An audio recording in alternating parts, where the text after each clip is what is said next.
एक दिन join with the computer audio तो कर देता हूँ मैं। बुलाना है क्या अभी? हो गया रिकॉर्डिंग चालू? तो कल भी तो वो 5 प्रेस किया था, F5 प्रेस करना था ना, 5। ठीक है।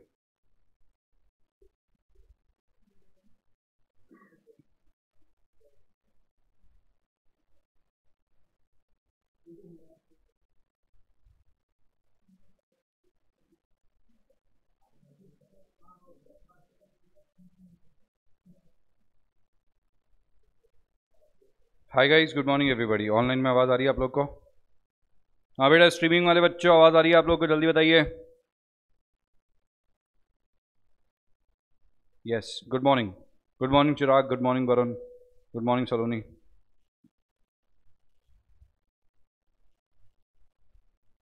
यार ये कितना डिफिकल्ट नाम है इसका।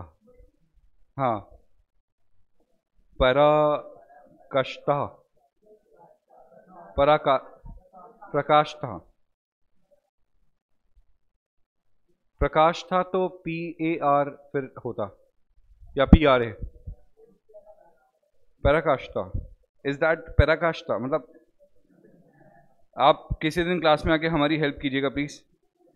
मतलब पूरे एंटायर ऑडिट के सिलेबस से ज़्यादा डिफिकल्ट इसका नाम लग रहा है मेरे को। अच्छा अच्छा, ऐसे बुरा मत मानना है ना, बहुत बहुत ब्यूटीफुल नेम है, बट मतलब नहीं समझ रहा है, ठीक है। अब बुरा लग जाता है लोगों को यार, ठीक है। अरे एक तरीके से थोड़ा जुबान को पैरालिसिस हो गया। नहीं बट बहुत अच्छा नाम है। अब तो यार मैंने कवर भी कर दिया इस बात को। चलिए, हाँ, coming back to our point, coming back to our topic. So कल अपन ऑडिट के बारे में कुछ कुछ बातें कर रहे थे। पहले उन बातों को कवर अप करते हैं, कंप्लीट करते हैं, और फिर आगे की बातें चालू करेंगे। सो सबसे पहले तो मेरे को एक बात बताओ, ये ऑडिट की डेफिनेशन क्या है? Audit is an audit means an independent examination of financial of an whether irrespective of its when such an examination is with a view to okay, बढ़िया। तो यहां पे फाइनली ऑडिटर को क्या करना पड़ता है? अपनी एक रिपोर्ट देनी पड़ती है, और इस रिपोर्ट के अंदर ऑडिटर क्या करता है? यहां पे अपना एक ओपिनियन एक्सप्रेस करता है। क्या एक्सप्रेस करता है? बोलो। ओपिनियन एक्सप्रेस करता है। सो ऑडिटर यहां पे क्या करता है? एक रिपोर्ट देता है, और उस रिपोर्ट के अंदर एक ओपिनियन एक्सप्रेस करता है। तो ऑडिटर आएगा और अपना ओपिनियन दे देगा। भाई ऑडिटर को यहां पे ना बाकी काम नहीं करने, कोई सजेशन वजेशन नहीं देना, कोई ज्ञान नहीं देना किसी को। आओ अपना ओपिनियन दो, चले जाओ। सो ऑडिटर आया, फाइनेंशियल स्टेटमेंट्स देखे, बोला कि सर ये 4 चीजों में कमी है। एंटिटी को बोलती है सर ये 4 चीजों में मेरे को कमी लग रही है। जैसे फॉर एग्जाम्पल, ये डायरेक्टर का आपने अपॉइंटमेंट करा, इसका अपॉइंटमेंट क्राइटेरिया मेरे को समझ नहीं आ रहा। मीटिंग में तो आपने जनरल मीटिंग बुला के आपने अपॉइंट तो करा नहीं है, कैसे अपॉइंट करा है? सो बोले सर बोर्ड ऑफ डायरेक्टर्स ने अपॉइंट करा है। बोले सर जो बोर्ड ऑफ डायरेक्टर्स ने अपॉइंट करा है, लाओ बोर्ड ऑफ डायरेक्टर्स की रेजोल्यूशन जो उन्होंने हाँ करी है उसकी कॉपी दे दो। सर जो है रेम्यूनरेशन जा रहा है, या कंपनी जो डायरेक्टर के ऊपर खर्चा कर रही है वो बहुत ज़्यादा अननेसेसरी है, इसका जस्टिफिकेशन और मेरे को चाहिए। नहीं बता रही। तो कंपनी में कुछ इस तरीके की 2-4 कमियां थी, वो ऑडिटर ने आइडेंटिफाई कर ली। ऑडिटर ने कहा बता दो, इसका जवाब दे दो। अगर कंपनी इसका प्रॉपर जवाब दे देती है, जस्टिफिकेशन दे देती है, तो मेरे को कोई मतलब नहीं है, मेरे को कोई दिक्कत नहीं है। कंपनी क्या करती है समझना, कंपनी के पास बहुत बढ़िया प्रोडक्ट है, कंपनी का जो प्रोडक्ट है वो काफी बढ़िया है, मार्केट में काफी अच्छा चलता है, मगर कंपनी अपने प्रॉफिट मार्जिन बढ़ाती नहीं है। 100 का प्रोडक्ट 110 में बेच देती है, 5 रुपए इधर बाकी के खर्चों में निकल जाता है, 5 रुपए पर प्रोडक्ट कंपनी का प्रॉफिट है। सो कंपनी का प्रॉफिट मार्जिन से 5% है, जबकि कंपनी की मोनोपोली है। तो मैं बैठ रहा हूं यहां पे एडवाइस कर रहा हूं, अरे सर एक काम करो ना, अपनी प्राइस बढ़ा दो। तो बोले भाई ये ऑडिटर का काम नहीं है, ऑडिटर को ये काम नहीं करना, ऑडिटर को नहीं बताना, सजेशंस नहीं देना कहीं पे भी। अरे सर आप ये करके टैक्स बचा सकते हो, अरे नहीं बताने का, तुम्हें नहीं बताने का कि तुम्हें बिजनेस कैसे करना है। ऑडिटर की जिम्मेदारी नहीं है भाई, ये ऑडिटर की सिर्फ इतनी सी जिम्मेदारी है, सिर्फ ये काम है कि वो क्या करेगा, वो ओपिनियन एक्सप्रेस करेगा। और किस चीज के ऊपर, कि तुमने जो फाइनेंशियल स्टेटमेंट्स मेंटेन किए हैं वो सही है कि नहीं है। तो यहां पे ऑडिटर का क्या जाएगा, एक ओपिनियन जाएगा।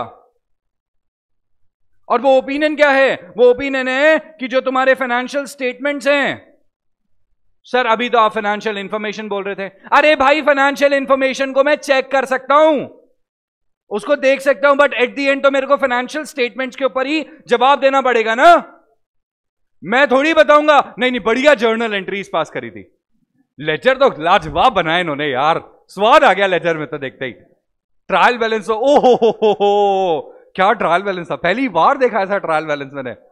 सर क्या चल रही है, लोगों को क्या मतलब है कि जर्नल कैसी है, ट्रायल बैलेंस कैसा है, लेजर कैसे हैं। कैश बुक तो क्या भाई, क्या तैयार करा था कैश बुक इन्होंने।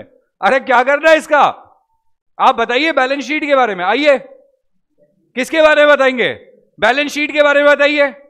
आप बताइए प्रॉफिट कितना हुआ, लॉस कितना हुआ, सही से अकाउंट्स बनाए कि नहीं बनाए, इस चीज के बारे में ओपिनियन चाहिए कि मेरे को बाकी चीजों के बारे में। सो ऑडिटर आखिरी में आके यहां पे जो ओपिनियन देता है ना भाई, वो फाइनेंशियल स्टेटमेंट्स के ऊपर ही देता है। मगर उस फाइनेंशियल स्टेटमेंट की स्टडी करने के लिए उसे फाइनेंशियल इंफॉर्मेशन तो देखनी पड़ेगी ना, बोलो। तो वही तो मैं समझाने की कोशिश कर रहा हूं। तो डेफिनेशन के अंदर आपने फाइनेंशियल इंफॉर्मेशन देख लिया, इसका मतलब ये नहीं है कि फाइनेंशियल इंफॉर्मेशन के ऊपर वो यहां पे ऑडिट करना है, नहीं भाई, ये ऑडिट ऑफ फाइनेंशियल स्टेटमेंट्स ही है भाई साहब। यहां पे ऑडिट तो फाइनेंशियल स्टेटमेंट्स की ही हो रही है, बस वो अपना ओपिनियन जो एक्सप्रेस करेगा, ठीक है, वो फाइनेंशियल स्टेटमेंट्स के ऊपर ही करेगा, मगर उसके ऊपर ओपिनियन फॉर्म करने के लिए उसे चेक तो सारी चीजें करनी पड़ेगी ना।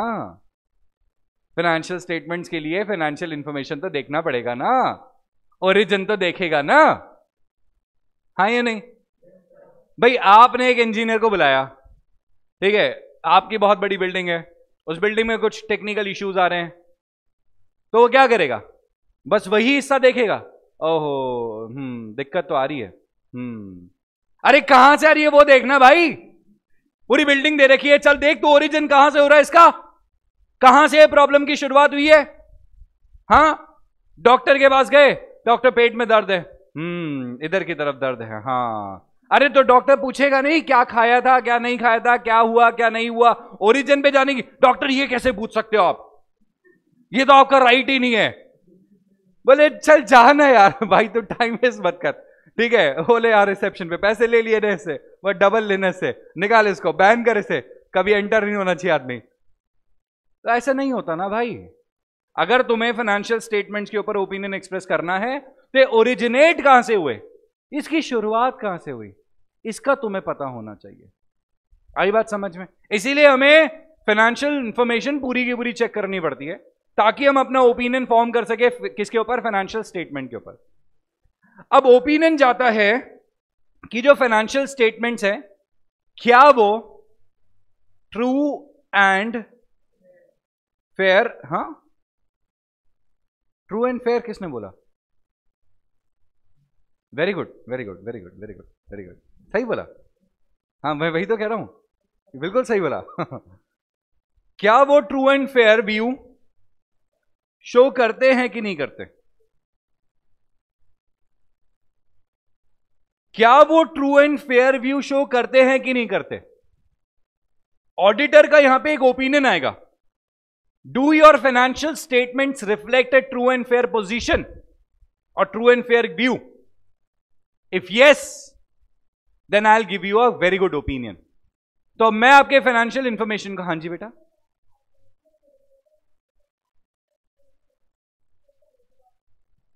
हाँ बरोबर, आप कल आए थे क्या, हमने ऐसे ही कर दिया ऐसे ठीक है कोई बात नहीं। सुनो, हाँ बिल्कुल सही बोल रहे हैं, पूरे फाइनेंशियल स्टेटमेंट्स, मतलब फाइनेंशियल स्टेटमेंट्स में दो ही चीजें आती है, एक आता है SPL statement of profit and loss, और दूसरा आता है बैलेंस शीट। तो balance sheet shows your financial position, ये आपके फाइनेंशियल पोजीशन को शो करती है, और ये आपके ऑपरेटिंग पोजीशन को शो करती है, बरोबर। तो ये आपके ऑपरेटिंग पोजीशन और फाइनेंशियल पोजीशन का ट्रू एंड फेयर व्यू आएगा जो आपने बोला, ठीक है। अब मेरी बात सुनिए, now coming back to our topic, ठीक है। तो ऑडिटर क्या करेगा, यहां पे पूरी की पूरी फाइनेंशियल इंफॉर्मेशन को चेक करेगा। फाइनेंशियल इंफॉर्मेशन को चेक करने के बाद वो अपना ओपिनियन फॉर्म करेगा, वो फाइनेंशियल स्टेटमेंट्स को देखेगा। क्योंकि जब मैं कोई लेजर एंट्री, एक बात समझना, आज मैं क्या कर रहा हूं, कंपनी के फाइनेंशियल स्टेटमेंट्स को चेक कर रहा हूं। अब फाइनेंशियल स्टेटमेंट्स के अंदर मेरे को पकड़ में आया कंपनी के पास क्या है, फिक्स्ड एसेट्स है। उस फिक्स्ड एसेट्स को मैंने ओपन करा, जूम करा, तो मेरे को उसमें नजर आई बहुत सारी बिल्डिंग्स।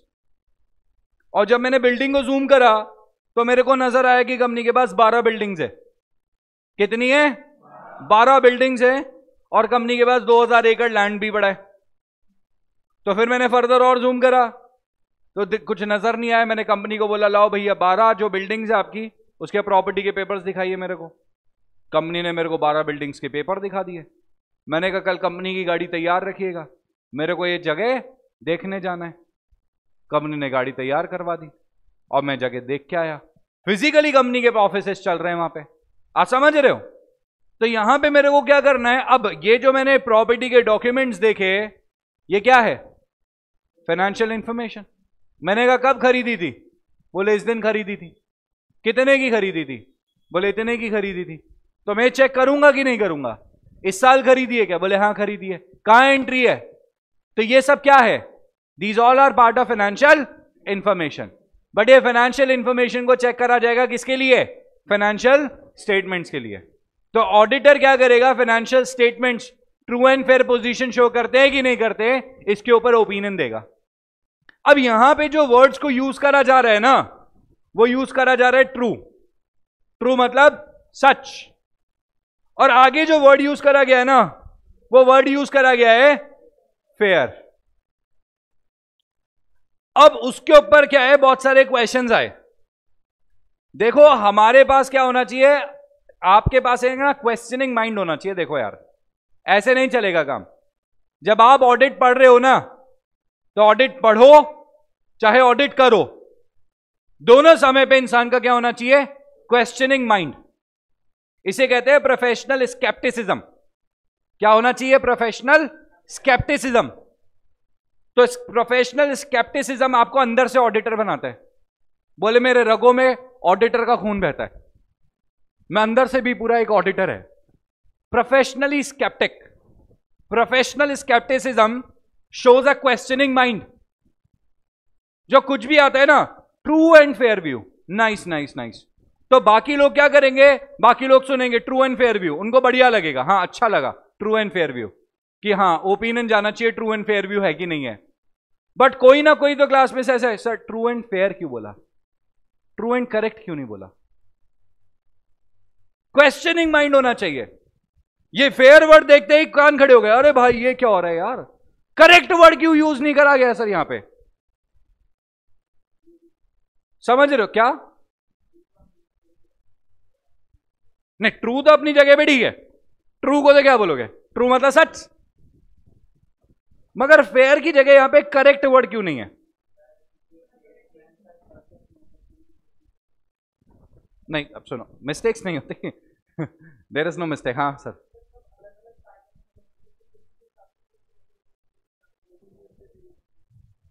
ओके, हाँ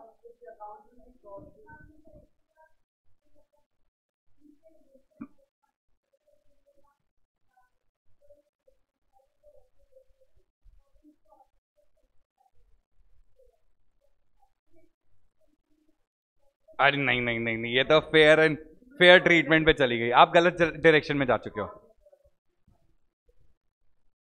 तो फ्रॉड नहीं करा तो करेक्ट हो गया ना सब? नहीं नहीं, करेक्ट और ट्रू एक बात नहीं है, सच और सही।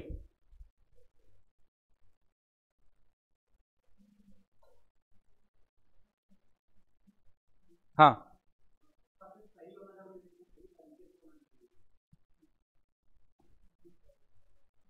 और कोई?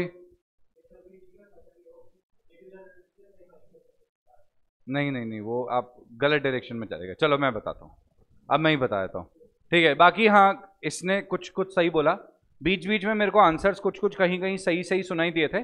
आप जो मैं बोलूँगा आप लोग वेरीफाई कर लेना कि आप वहाँ पे कितने स्टैंड कर रहे हो। मैं कई बार ऐसा होता है आप लोग के आंसर सुनने के बाद भी ना ऐसे पेल फेस बना देता हूँ, हाँ हाँ ठीक है क्योंकि ताकि क्या बाकी बच्चे उस बात पे ध्यान न दे, और ताकि क्या अगर मैं उसी बात पे, अगर आपने मान लो फॉर एग्जांपल इसने आंसर बोला और उसका आंसर एकदम करेक्ट है और मैं बोल दूं हाँ एकदम करेक्ट, तो बाकी एवरीबॉडी भी अरे यही तो हम भी बोल रहे थे तो क्या अंदर से सच को बाहर निकालने के लिए, क्योंकि मैं प्रोफेशनली स्केप्टिक हूं, अंदर से सच को बाहर निकालने के लिए मैं क्या एक बार नौटंकी कर देता हूं, उसके बाद मैं अरे नहीं पता नहीं देखते रुको, ठीक है। उसके बाद क्या होता है, बाकी लोग अरे ये तो गलत हो गया, तो हम कुछ और ट्राई करते हैं तो फिर क्या सच्चाइयां अलग अलग बाहर आती है, समझ गए ना ठीक है। तो अब देखो यहां पे वर्ड यूज करा जा रहा है ट्रू एंड फेयर। क्या वर्ड यूज करा जा रहा है? True and fair view. अब ये ट्रू एंड फेयर व्यू का मतलब क्या होता है वो समझो। जो वर्ड यूज करा जा रहा है वो है ट्रू एंड फेयर व्यू।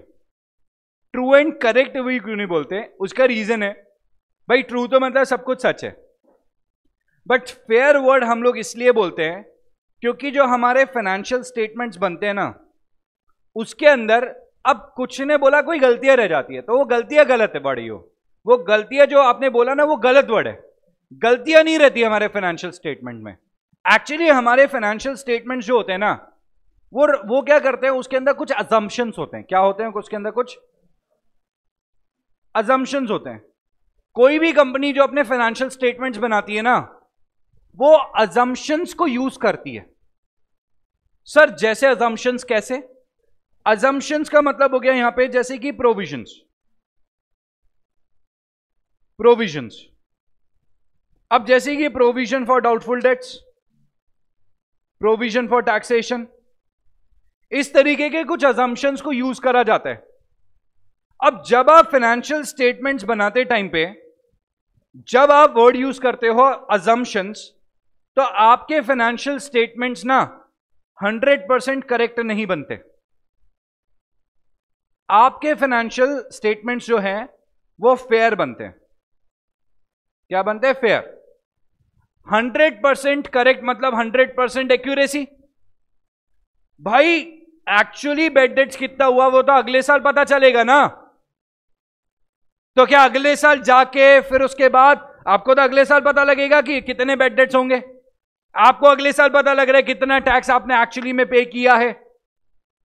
तो हम लोग क्या करते हैं, इस साल अगले साल के खर्चों की तैयारी, जो जेन्युइनली है तो इसी साल का खर्चा, मगर उसकी डिस्कवरी अगले साल होगी। भाई अगर बेड डेट्स हुए इस साल की सेल्स के डेटर्स के ऊपर, तो है तो इसी साल का खर्चा ना।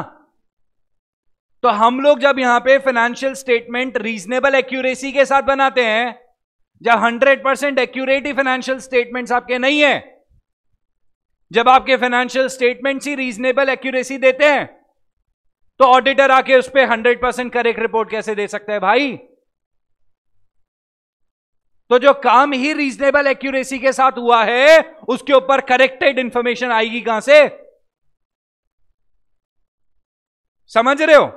तो यहां पे बोलता है ट्रू मतलब सब कुछ जो है वो सच है और करेक्ट है, इसके अंदर कुछ भी गलत नहीं है, इसके अंदर कुछ भी झूठा नहीं बोला गया, कुछ गलत नहीं बोला गया। समझ रहे हो? जो एकदम सब कुछ सही है, बट ऐसा तो नहीं है।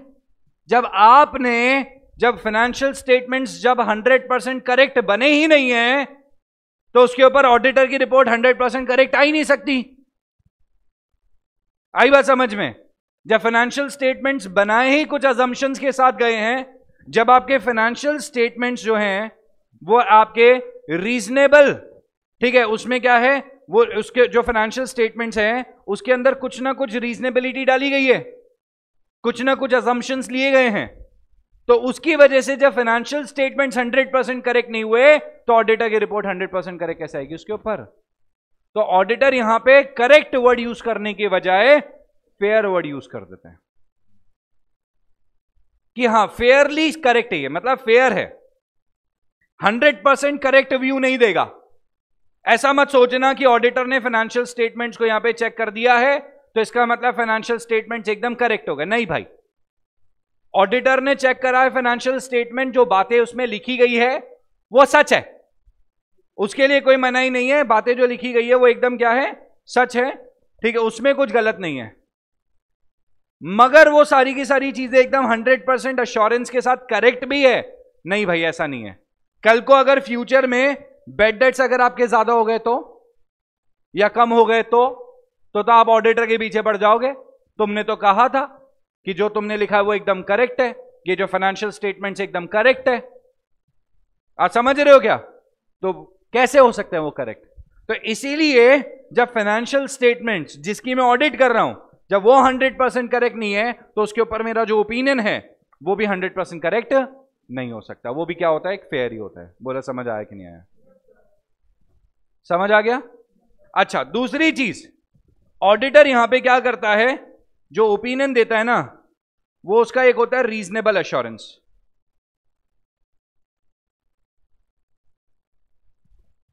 Reasonable assurance. ऑडिट होने के बाद यहां पे आपको कोई गारंटी नहीं दी जाती है। आपने एक बात समझना यार, है ना? देखो सुनो मेरी बात। आप गए डॉक्टर के पास, किसके पास गए? डॉक्टर के पास गए।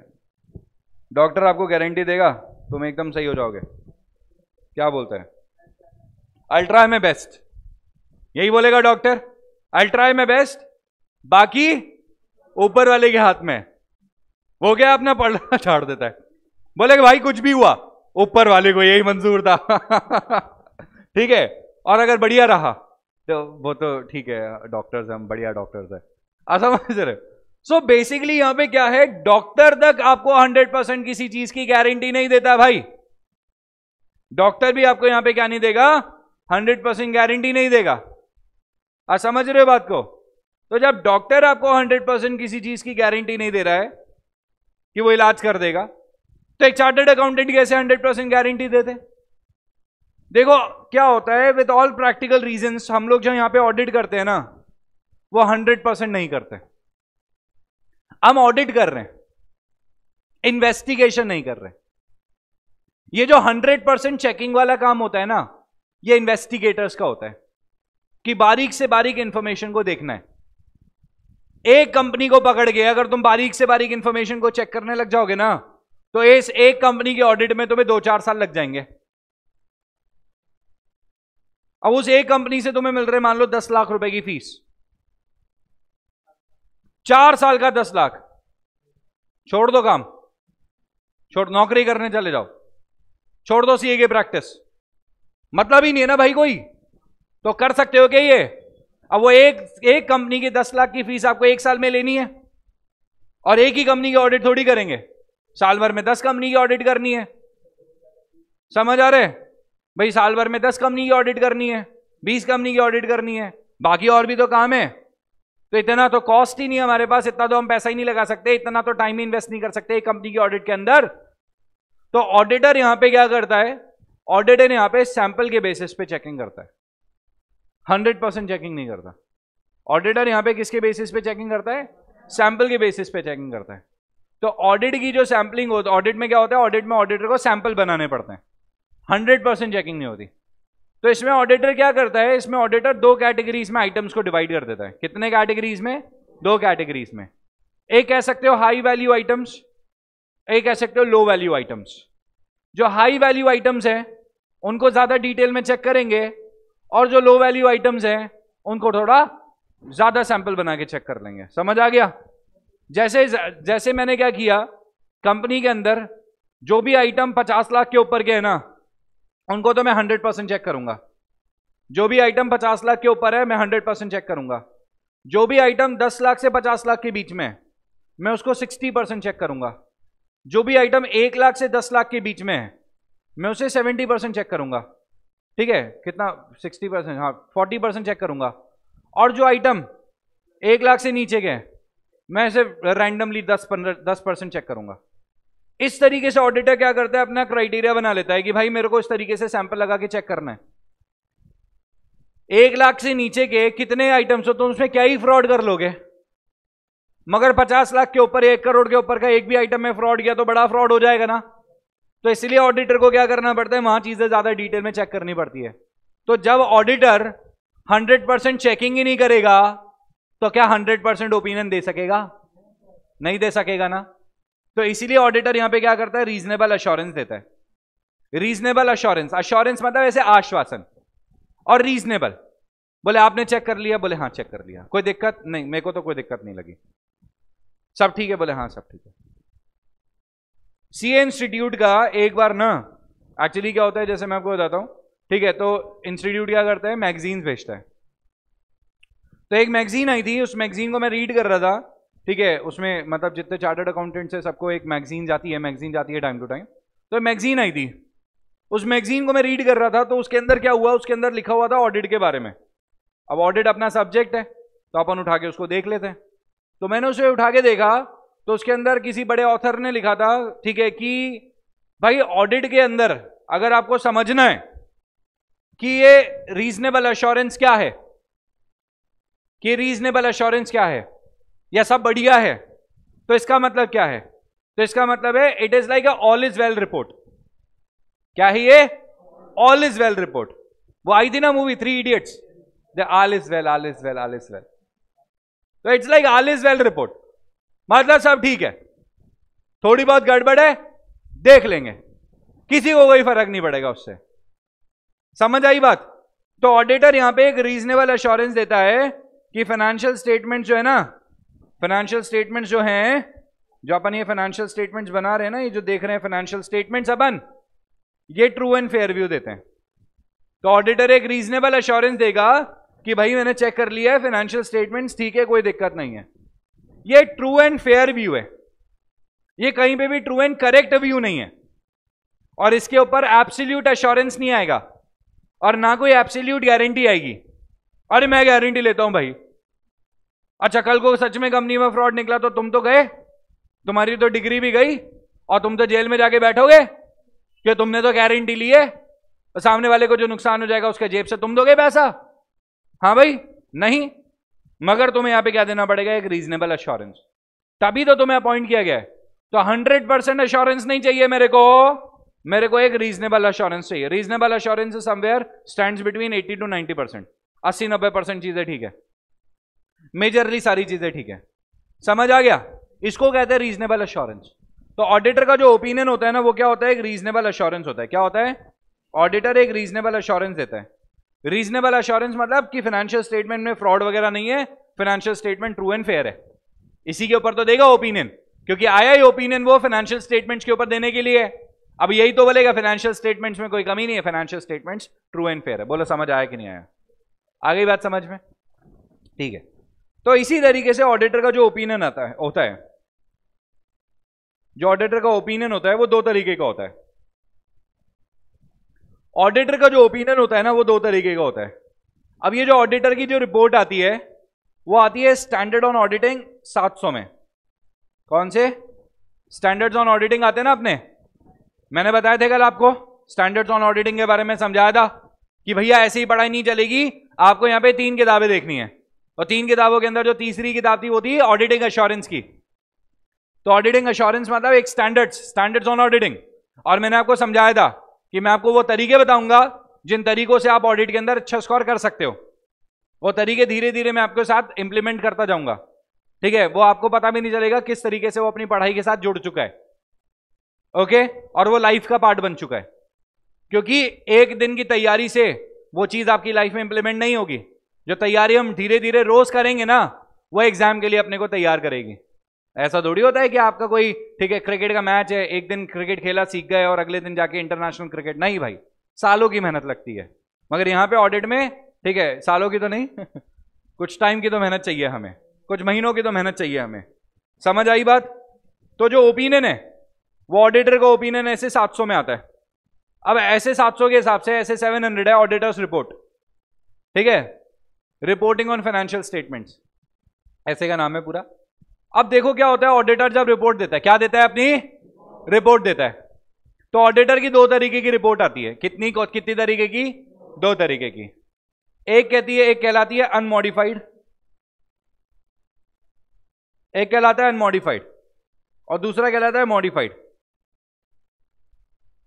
एक कहलाता है अनमॉडिफाइड, दूसरा कहलाता है मॉडिफाइड। मॉडिफाइड 3 तरीके की होती है। मॉडिफाइड 3 तरीके की होती है। मॉडिफाइड रिपोर्ट 3 तरीके की होती है। पहली रिपोर्ट होती है क्वालिफाइड, दूसरी होती है एडवर्स, और तीसरी होती है डिस्क्लेमर। और अनमॉडिफाइड को अनक्वालिफाइड भी कहते हैं, अनमॉडिफाइड को अनक्वालिफाइड भी कहते हैं। अब ये आपके सामने यहां पे क्या है, पूरी की पूरी 4 तरीके की ऑडिट रिपोर्ट, 4 तरीके बोल दो या 2 तरीके और इसके अंदर सब हेड्स बोल दो, ठीक है, उससे कोई फर्क नहीं पड़ता। अभी ना इसको समझने के लिए ना एक छोटा सा एग्जाम्पल समझते हैं अपन। इसको समझने के लिए क्या समझेंगे, छोटा सा एग्जाम्पल समझेंगे। जैसे एग्जाम्पल देता हूं मैं आपको छोटी सी पीटीएम का। किसका? पीटीएम का। पेरेंट टीचर मीट होता है, ठीक है, हाँ मतलब पेरेंट टीचर मीट होता है, मतलब वैसे तो होता है ना, आपका नहीं होता तो क्या हो गया, होता तो है ही ना, हाँ तो वैसे पेरेंट टीचर मीट होता है, ठीक है। अब होता क्या है पेरेंट टीचर मीट के अंदर, क्या होता है देखो समझो बात को। अभी टीचर बैठा हुआ है, ठीक है, और टीचर बैठा हुआ है और पेरेंट्स और बच्चे आ रहे हैं। कंपलसरी है बच्चों को साथ में आना, है ना, कंपलसरी है बच्चों को साथ में आना। तो बच्चे अपने पेरेंट्स के साथ आ रहे हैं यहाँ पे, बढ़िया, कोई दिक्कत नहीं है, माहौल बना हुआ है एकदम तगड़ा, ठीक है, एकदम पूरा ऐसे करना पड़ता है टीचर्स को, इस तरीके का माहौल क्रिएट, ठीक है। 4 टीचर्स बैठे। स्कूल की टीचर्स ऐसे, किस किस को स्कूल के टीचर से डर लगता था? मेरे को तो मेरे स्कूल के टीचर से डर लगता, 1-2 टीचर से तो बिल्कुल लगता था, कुछ कुछ से तो लगता था ना, ओ नहीं गजब थे यार वो यार। पीटी सर, पीटी हमारा तो पीटी मैम थी यार, पीटी सर तो फिर भी बढ़िया थे भाई, मर्दाना बोलते थे हम उन्हें। अरे भाई सच में यार, मतलब पीटी सर तो फिर भी फ्रैंक थे, चलो ठीक है कि यार ठीक है तुम बढ़िया खेलते हो, तुम्हें प्रमोट करते हैं। अरे वो जो पीटी मैम थी ना यार, अरे गजब, हम लोग तो सच में उनको मर्दाना ही बोलते थे, ठीक है। आती थी ना वो कॉरिडोर में नजर आ जाती थी, पूरी क्लास गायब, सारे बच्चे क्लास के अंदर, और वो ऐसा चिल्लाती थी ना मर्दों की आवाज में, ठीक है, भाई एक आदमी भी डर जाए वो सच है कि भाई मेरी आवाज ऐसी क्यों नहीं है यार। चलो नहीं, अरे उनकी डॉटर हमारी क्लास में पढ़ती थी और डर के मारे कोई इससे बात नहीं करता था। कि हाँ वो जैसा बोलती थी वैसा चलने देते थे, हाँ हाँ ठीक है बहन जो बोलेगी वो तो चलेगा, ठीक है, तू ही बन जा पूरी क्लास की हेड, तू ही बन जा। नहीं नहीं, बट उसको वो क्या एक दिन रोने लग गई थी, भाई मम्मी के चक्कर में मेरे को दोस्त नहीं बनते। चलो वो सब छोड़ो, वो क्लास की बातें थी। Come back to our topic. अभी क्या हो रहा है अपने यहाँ पे, बस एकदम माहौल बन चुका है पेरेंट टीचर मीट का, ठीक है, एक एक करके बच्चे एंटर हो रहे हैं, बच्चे पेरेंट्स के साथ एंटर हो रहे हैं, ठीक है।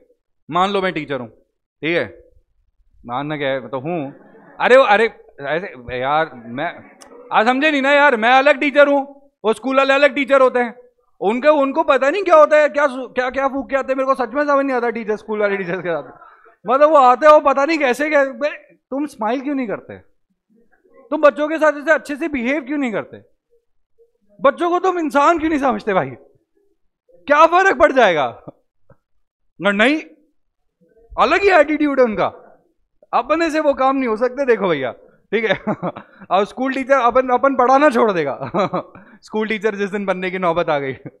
चलिए ठीक है, अब देखो क्या हुआ, गेट खुला, पेरेंट्स आ रहे बच्चों के साथ में, बच्चे और पेरेंट्स आ रहे, ठीक है, और मैं ऐसे आते ही अरे अरे आइए आइए आइए बेटा कैसे हो, ठीक है बढ़िया, ठीक है, बहुत अच्छा बच्चा है, देखिए अभी स्कूल में टॉप किया इसने, 99% लेके आया बच्चा, ही स्कोर्ड 99%, और इसमें बिल्कुल स्पोर्ट्स में बहुत अच्छा है, तो स्पोर्ट्स में इंडिया मतलब नेशनल में रिप्रेजेंट कर रहा है स्कूल को, कितनी अच्छी बात है ये, नहीं नहीं इसका बहुत बहुत बढ़िया, कोई दिक्कत नहीं है, रेगुलरली क्लास में आता है, ठीक है, और होमवर्क वगैरह टाइम पे करता है, स्कूल का टॉपर है, आपको तो आने की जरूरत ही नहीं थी, इसके लिए तो हम घर पे आ जाते हैं आपके, और आप बोलिए नहीं नहीं कोई कमी नहीं है आपके बच्चे में, बिल्कुल बिल्कुल बिल्कुल बिल्कुल बिल्कुल ले गए, ठीक है। अब सुनो तो सही, एक तो ये चुप रहा है यार, हाँ दूसरा, अब क्या हुआ, अब दूसरा बच्चा एंटर हुआ, ठीक है, आओ बेटा आओ,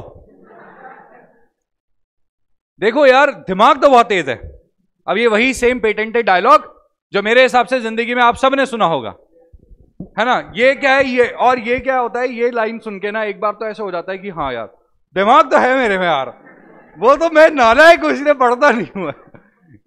हाँ एग्जैक्टली, ठीक है, तो बोले आए, और आते ही ऐसे मतलब कि ना बढ़िया एकदम कोई दिक्कत नहीं है, टीचर के सामने टीचर बोलता है कि आओ बेटा आओ, जी नमस्ते नमस्ते कैसे हैं। देखो यार क्या है, बच्चा एकदम बढ़िया है, ऐसे कोई दिक्कत नहीं है, स्पोर्ट्स में तो बहुत अच्छा है ही, स्पोर्ट्स में तो काफी नाम है इसका, दिमाग बहुत तेज है इसका, पढ़ाई करे ना ये तो सच में काफी आगे निकल सकता है ये। बेटा क्या है देखो, एसआरसीसी वगैरह कॉलेज में अगर आप एडमिशन लेते हो तो वहां पे एक मिनिमम क्राइटेरिया तो चाहिए कि यार इतना परसेंटेज तो होना चाहिए। तुम यार 50%, 70%, 80% पे वो लोग नहीं लेते। हाँ अगर तुम 90% पे हो तो एसआरसीसी भी तुम्हें क्या करेगा, एडमिशन दे देगा, और वहां से तुम्हारा अच्छा प्रमोशन हो सकता है। तो थोड़ा सा क्या है, पढ़ाई पे ध्यान दो। ऐसे 70, 60, 70, 80% वाला बच्चा है, एक दो कमियां है, बाकी बहुत बढ़िया बच्चा है, कोई दिक्कत नहीं है, बस ये एक दो कमियां सुधार लेना, इससे बढ़िया बच्चा दुनिया में नहीं है, संसार में नहीं है। ठीक है, घर वाले भी ऐसे हो जाते हैं, हाँ यार सही बोला, ठीक है, उसके बाद घर आके सिर्फ यही बात बोलते हैं, देख पढ़ाई कर ले, बाकी सब अपनी जगह पर बढ़िया है, टीचर भी यही बोल रही है। ऐसा होता है, ऐसा होता है, ऐसा होता है। जैसे मेरे पीटीएम में मान लो मेरी मम्मी जा रही है, ठीक है, पापा बोलते हैं मेरे को बेइज्जती कराने का शौक नहीं है, तुम ही जाओ ठीक है, तो फिर मम्मी आके यही बोलती थी, सेम डायलॉग, मेरा पूरा परिवार इकट्ठा होकर बैठ जाता था, क्या हुआ क्या हुआ, ठीक है तो उसके बाद फिर दादी के सामने फिर मम्मी कुछ नहीं, वही एक ही बात, होशियार बच्चा है पढ़ाई नहीं करता फिर मैं ऐसे, मैंने कहा यही लाइन वो सबको बोलती है मैडम ठीक है, ज्यादा सीरियस मत लो चलो मस्ती मजाक। उसके बाद आता है तीसरा बच्चा, जो पहला तो बच्चा गया आपने देख लिया, दूसरा बच्चा भी गया, एक दो चार कमियां थी बस, बाकी तो बढ़िया था बहुत बच्चा। तीसरा आया, अरे रे किसका मुंह देख के खड़े हुए थे यार, आज इसको देख लिया, आइए भाई आइए, ठीक है, पेरेंट्स को भी जी नमस्कार नमस्कार।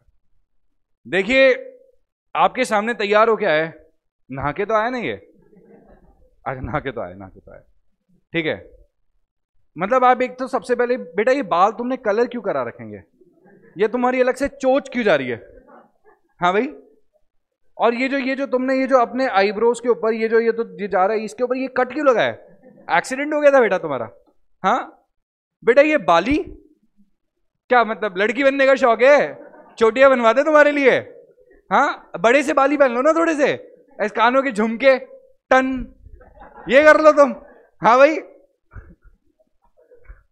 और ये क्या कर रखा है तुमने, हाँ मतलब शर्ट, अरे भाई तुम्हें शर्ट के अगर 4 बटन खोलने हैं और तुम्हारी टाई यहां पे आ रही है तो पहनते ही क्यों तुम, मत पहन के आओ ना शर्ट। अब पैंट को क्या बना रखा है तुमने, लो वेस्ट, अरे भाई निकल रही है तुम्हारी पैंट, शर्ट आधी बाहर है।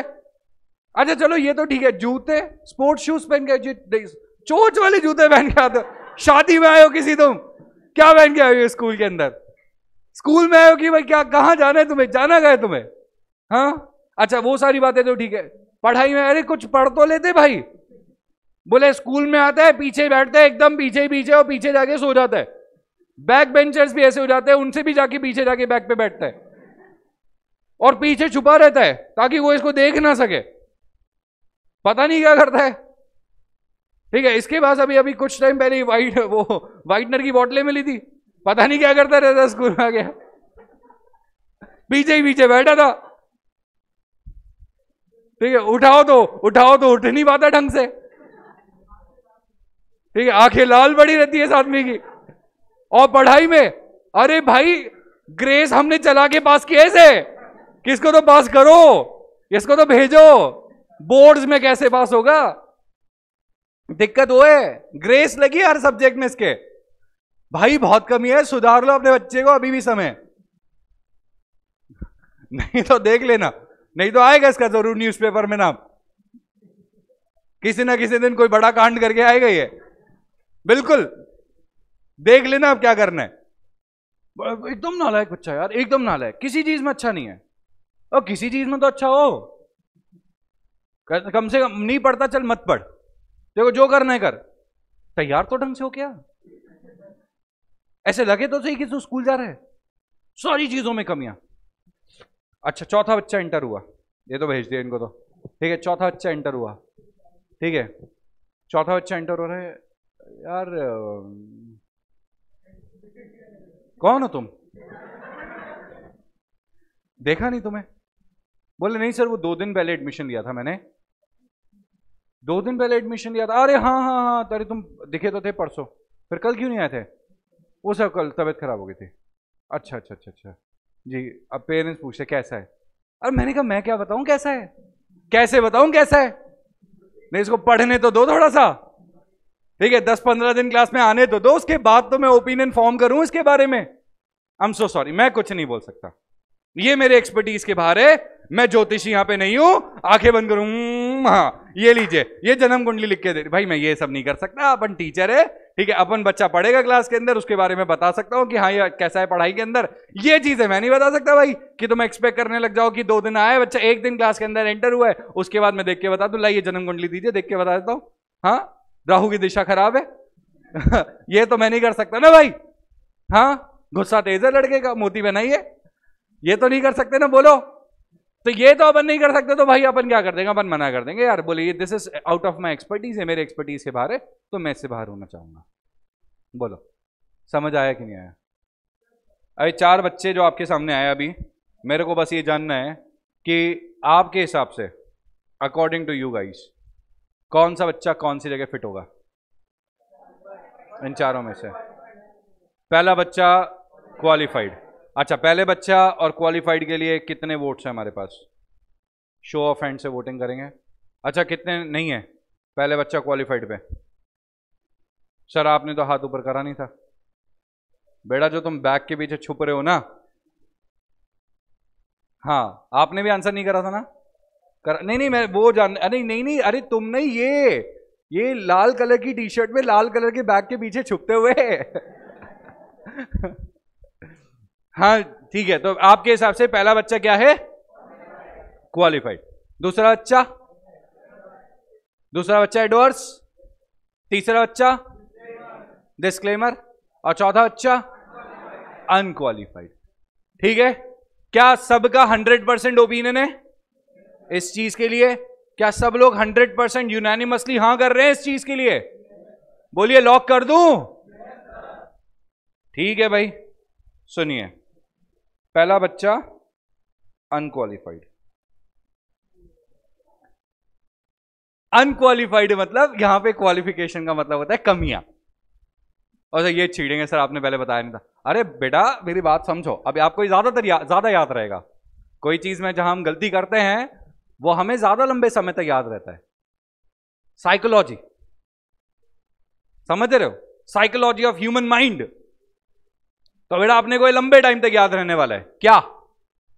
अनक्वालिफाइड मतलब बिना कमियों के, जहां जो मेरा ओपिनियन है, क्योंकि जब मैं ऑडिट करने गया था तो मैं क्या सोच के गया था?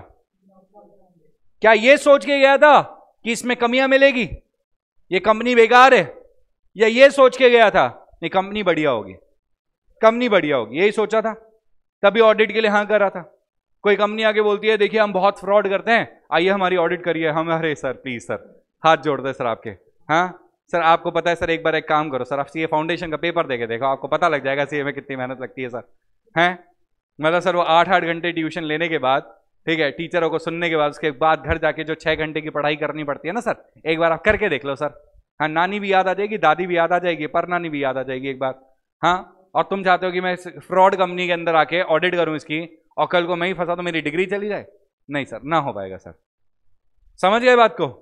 हाँ या नहीं?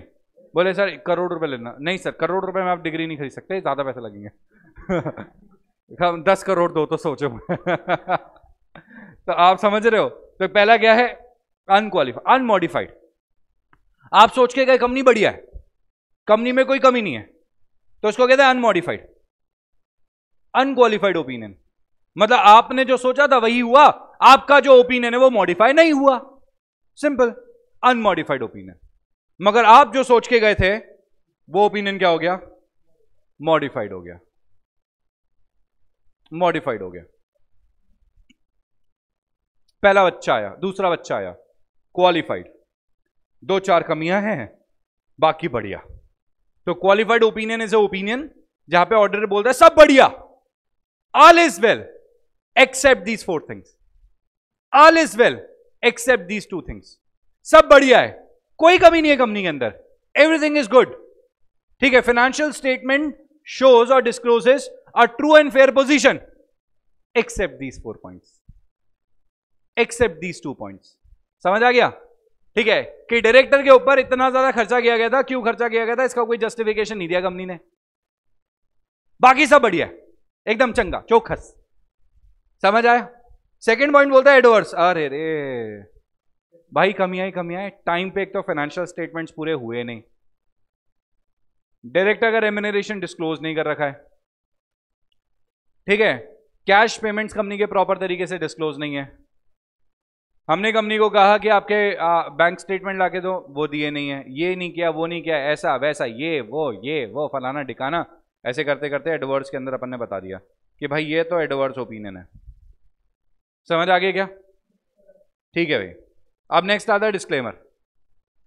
मैंने ऑडिट में एज ए ऑडिटर मैंने फाइनेंशियल मैंने कंपनी के अंदर कदम रखा और कंपनी के मैं ऑडिट कर ही रहा था कि अगले दिन इनकम टैक्स वालों ने कदम रखा. वो आए, एंटर हुए, उन्होंने मुझसे पूछा आप कौन? मैंने कहा मैं ऑडिटर. बोले अभी आप जाइए. मैं चला गया. मैं जब दोबारा गया तो कंपनी वाले बोले कि सर सारे के सारे फाइनेंशियल स्टेटमेंट्स हमारे वो इनकम टैक्स वाले सीज करके ले गए. मैंने कहा कोई बात नहीं, जैसे ही वापस कर दें तो प्लीज़ मेरे को बता देना. पूरा 1 साल बीत गया, आज 31 मार्च हो चुकी है, ऑडिट की फाइनल डेट आ रही है 30 सितंबर, 30 सितंबर ऑडिट की फाइनल डेट आ रही है. मतलब ऑडिट की क्या मतलब एक तरीके से मीटिंग बुलाने की फाइनल डेट आ रही है. कुछ नहीं हो पा रहा कंपनी से काम, तो अब हम क्या कर देंगे, ऑडिट रिपोर्ट दे देंगे. डिस्क्लेमर, मैं कुछ नहीं बोल सकता, सॉरी मैं कुछ नहीं बोल सकता यार. मैं कंपनी, दूसरा एग्जांपल, कंपनी के अंदर एंटर हुए आप, ठीक है, और कंपनी ने क्या किया, कंपनी में कुछ टाइम के बाद लग गई आग, सर्वर रूम जल गया, सारे फाइनेंशियल स्टेटमेंट्स खत्म, ऑडिट रिपोर्ट, डिस्क्लेमर. मैं कुछ बोल ही नहीं सकता भाई. अच्छा चलो ठीक है, तीसरा एग्जांपल, मैं गया एंटिटी के अंदर, कंपनी के अंदर एंटर हुआ ऑडिट करने के लिए. मैं गया बढ़िया तरीके से एकदम एकदम रेडी वेडी होके, हाँ भाई लाइए फाइनेंशियल स्टेटमेंट दीजिए. बोले नहीं. मैं कम सुनाई देता है क्या भाई तेरे को? नहीं कोई कम सुनाई दे रहा है भाई, मैं ऑडिटर है, मैं नाश्ता करने नहीं आया. मतलब कि जो तुमने यहां पे 56 भोग लगाए मेरे लिए, कैसा होता है बैंक ऑडिट में, जब हम बैंक ऑडिट करने जाते हैं ना, ऐसे 56 भोग लगा देते हैं भाई. वो ऐसा लगता है कि ठीक है उनका मतलब राजा भैया हैं, मतलब उनको ऐसा लगता है कि अरे ये तो हमारा सन इन लॉ है भाई, जवाई राजा हैं. एकदम ऐसा ट्रीटमेंट देते हैं. जाते जूस आपके सामने रख देंगे, उसके बाद एंटर होते ही उसके बाद ये ठीक है आपके लिए ड्राई फ्रूट्स वगैरह ला देंगे. ठीक है सर यहाँ की ये चीज़ फेमस है सर, कोटा की. सर आपने कचौरी खाई सर? अरे हमारे जयपुर में 100 दुकानें कोटा कचौरी के नाम से भाई हर चौथे दिन खाते थे, कोई दिक्कत नहीं, नहीं खानी भाई तेरी कचौरी. सर आप ये खा के देखिए सर, वो खा के. अरे भाई ऑडिट करने देना यार, क्यों डिस्टर्ब कर रहा है? दरवाजा बंद, 2 घंटे कोई नहीं आएगा. ठीक है 2 घंटे बाद सर लंच पे चलेंगे सर, ले यार लंच ही मंगवा दो. ये होता है बैंक ऑडिट के अंदर. देर लाइक अरे कुछ कमी ना मिल जाए इस आदमी को यार. समझ रहे हो? वहां पे बैठा दिया, 56 भोग लगा दिए, बोले सर आप जीमिए सर, ठीक है, और सर थोड़ी देर नींद वींद आए तो सर ठीक है आराम से सो जाइएगा. अरे भाई मैं ऑडिट करने आया यहाँ पे, ये खाने नहीं आया. तुम फाइनेंशियल स्टेटमेंट्स लाके दो ना मेरे को. बोले सर वो तो नहीं मिल पाएंगे सर. तो चल कोई बात नहीं, फाइनेंशियल स्टेटमेंट्स अभी नहीं दे रहा कोई, तुम्हारी ठीक है बाकी की रिपोर्ट्स वगैरह ये फलाना वाउचर ठीक है तुम्हारे, ठीक है तुम्हारी एंट्रीज तुम्हारे. बोले सर नहीं सर वो मत मांगे सर, आप इनमें से सर कोई सी भी चीज़ नहीं मिल पाएगी. मैंने कहा ठीक है भाई मैं चलता है यहाँ से, है ना, मेरे को कोई दिक्कत नहीं है, मेरे पास और भी काम है, ठीक है मैं चलता है. ठीक है तो अपन चले गए वहाँ से और आके रिपोर्ट दे दी डिस्क्लेमर. अपन क्या बोले, ओपिनियन नहीं दे पा रहे ना. तो ठीक है, तो यहाँ पे अपन ओपिनियन फॉर्म करेंगे कि भैया हमें यहाँ पे फाइनेंशियल स्टेटमेंट्स नहीं मिले, हमें यहाँ पे एडिक्वेट इन्फॉर्मेशन नहीं मिली जिसके बेसिस पे मैं कोई ओपिनियन फॉर्म कर पाता. That is why I am giving a disclaimer report. बोलो समझ आया कि नहीं आया? आगे अच्छे से बातें समझ में? हाँ जी ठीक है. तो इसके साथ अपना ये जो इंट्रोडक्शन वाला पार्ट था ये कंप्लीट हो गया है. कल से चैप्टर नंबर 1 चालू करेंगे अपन इस चैप्टर का. और ये जो इंट्रोडक्शन था मैं आपको बता देता हूँ, ये चैप्टर के बीच में आने वाली चीज़ें हैं, ये सारी भी चैप्टर के बीच में आने वाली चीज़ें हैं जो मैंने आपको करवा दिया, जो अपने को उस टाइम पे परेशान करती, ठीक है, तो वो परेशान नहीं कर पाएगी. टॉपिक्स अपन ने क्या क्या कवर किया आज? टॉपिक्स अपन ने सबसे पहले तो अपन ने एक डेफिनेशन को रिवाइज किया, उसके बाद अपन ने ट्रू एंड फेयर के कॉन्सेप्ट को समझा, रीजनेबल अश्योरेंस के कॉन्सेप्ट को समझा, ठीक है, अपन ने जाना और अपन ने ऐसे 700 के समझा, ठीक है, और ऐसे 700 में ओपिनियन को समझा, ऑडिटर के क्या क्या ओपिनियन आ सकते हैं। बोलो कोई दिक्कत, कोई तकलीफ किसी को नहीं है? क्लास वाइंड अप करें प्लीज। चलिए, thank you so much everybody. Online में किसी को कोई डाउट है क्या?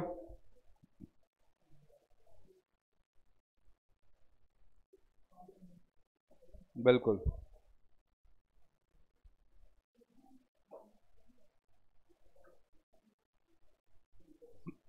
चलिए ठीक है, बाय एवरीबॉडी। ऑनलाइन में अभी, ठीक है।